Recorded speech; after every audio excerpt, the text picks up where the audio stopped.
This video spa was created without any actual filming. I just used my 3D renders and AI to create a full cinematic story from 3D images. Which mistakes I made, how I planned the whole story, how much this video cost me, and how much time I spent on this video. So let's get into it.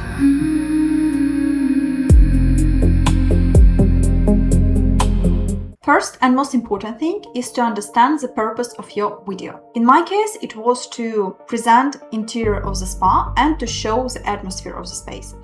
But maybe you need to show only one room, maybe you need to promote some product, or maybe you need to, show some particular furniture piece. There are completely different goals and they require completely different approaches. But for interior video, interior should remain the main focus. It sounds obvious, but when you add people, add close-ups, like some movement, it's very easy for interior to become secondary. So every shot should have a reason to be there. This is a sign of professional approach. So how to start? I usually start with references and create some mood board. This mood board doesn't have to be perfect because mainly just for you. You can show it to client, but you don't have to. This mainly for you to show you direction in lighting, colors, theme, to feel the overall atmosphere. And I cannot describe how much important this stage is, because it's very hard to create everything from your head. It's much easier with references. And also I pick up some words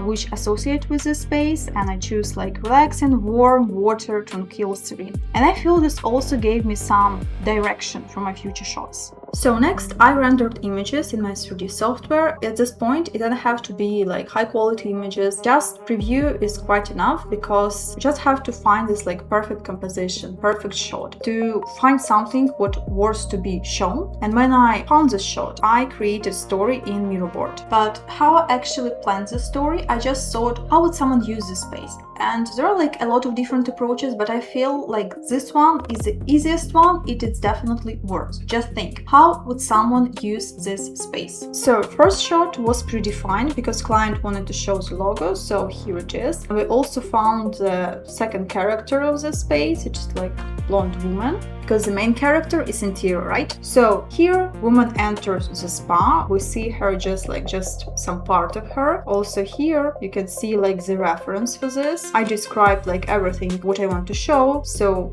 woman enters the spa, she goes here, picks up towel, then woman sits on the bench in relaxed pose, and we see some steam. Here's references, for example, for the pose, for the steam. Also I thought maybe I'm gonna use this shot. Okay, we see some steam here, and after that woman goes to the shower. We see shower just turn on. Also reference for that, like for everything I have some references. And here we just enter switch to another area, treatment room. We see some candle, some hand which ignites the candle, and in general we see like the whole treatment room, the whole interior, and that's how the video ends. So when I had this like full story, I could show it to client, and client actually approved that, and we could move to next stage.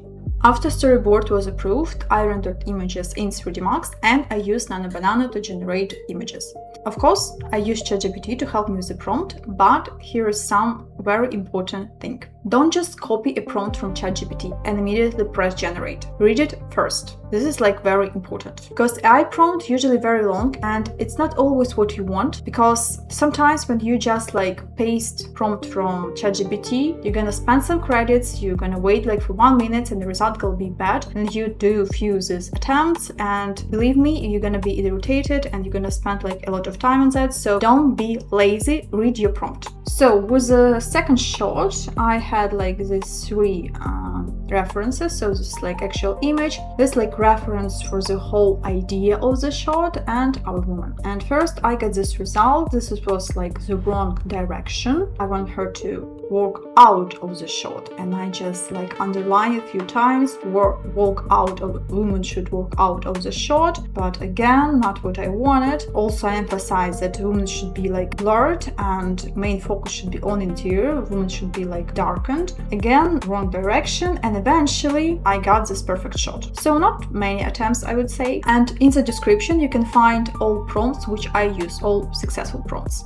So next I had few shots with hand. I would say these shots was the hardest to generate because I always struggled with hands. So for example, I had this shot, I wanted like hand to take this bottle, and you can see that I got like this result pretty quickly, but no, actually I didn't, because sometimes Nano Banana just like stucks and it's written here, for example, when you press generate and it's written here like error, try later, and you just try later, try and nothing works. In this case, just create new chat. So this is like a new chat from another chat when I tried many times like to create this shot, but eventually what I wanted to show you here is that I had a reference of the hand, because without this reference, like this shot wouldn't work, because I don't know how you want like this hand to look. So eventually I got this result, but you can see that this is like very similar to my reference. If you won't find reference for the hand, like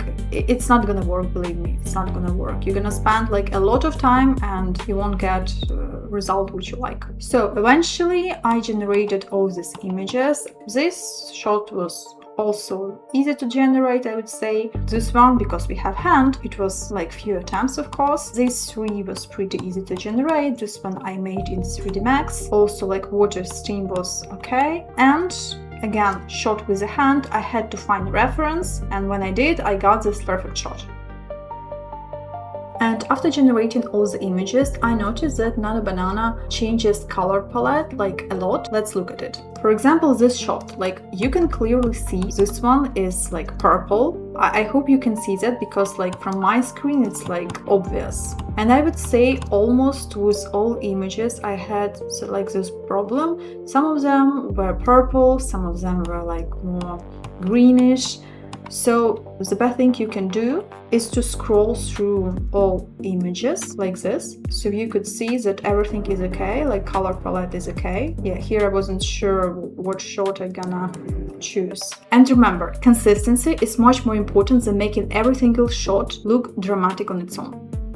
Okay, I used Kling for animation because it has the possibility to add first and last frame. And I know that a lot of people use C-Dance because it handles people movement better, and this is true, I agree, but I just didn't want to pay for 2 services, so I just choose Kling because it has like first and last frame. And in every shot, camera moves forward a bit or pulls back a bit, and it's very subtle movement. And also I added a handheld feel, so like real person holding the camera. And in general, this like very small details, but they make video very realistic. For example, this shot I had from second to that, and it was pretty good, you can see here. This shot I made like few attempts because the woman like kept walking forward and I wanted her walk like to the sound bed, so I had few attempts. And for example, I was happy with this shot, but when I merged these 3 shots, I saw that woman's face grabs too much attention. Eventually, I went to Photoshop, I blurred her face, and I regenerated the shot again. So in general, it's better to merge 3 or 2 shots in your editor to see like whether everything looks okay, because sometimes it's not and your idea like don't work. So always check by 2 or 3 shots. Here, because this is like hand movement, I don't know why, but it was very slow, and I tried to make it like faster, but eventually I just speeded up the video. And very important thing is that I generated 5 seconds video, and in my video clip every shot was 2 seconds. Why? Because sometimes you have to cut your video and sometimes you have to just speed up, so it's always better to generate like more than you want to add into your final video. This one was easy, also like pretty fast and easy. Here I just blurred the woman's face. So this shot was the hardest to generate because I wanted the hand to light 3 flames one by one, but some flames kept turning on before the match touches them, and I tried longer prompts, shorter prompts, negative, nothing worked. Eventually, in the end, I couldn't fix this problem, so I just cut this video. And this is very important part of working with AI. Sometimes it just don't work, and it's easier to change your idea, to cut the shot, and that's it. Don't spend too much time on it. I edited everything in CapCut. Sometimes I do it in Premiere Pro or After Effects, but in this case I choose CapCut because this video was just for Instagram. It has some music inside CapCut, and in general it was just easier for me in this case. And during the edit I noticed that two shots didn't fit well into the full video, so I just removed them, and this is totally fine. I would say this happens pretty often because nobody knows how much shots you planned. Yeah, everybody cares only about final result. So this entire project took me 14 hours, and this includes storyboard, references, editing, AI generation, photoshopping, everything. 14 hours. I spent around $20 on Kling, $10 on Nano Banana, so eventually I spent $30 on the whole video. And I didn't upscale this video because I made it for Instagram, and I feel like this quality is more than enough. In Nano Banana I generated in 2K, and in Kling I also generated in good quality.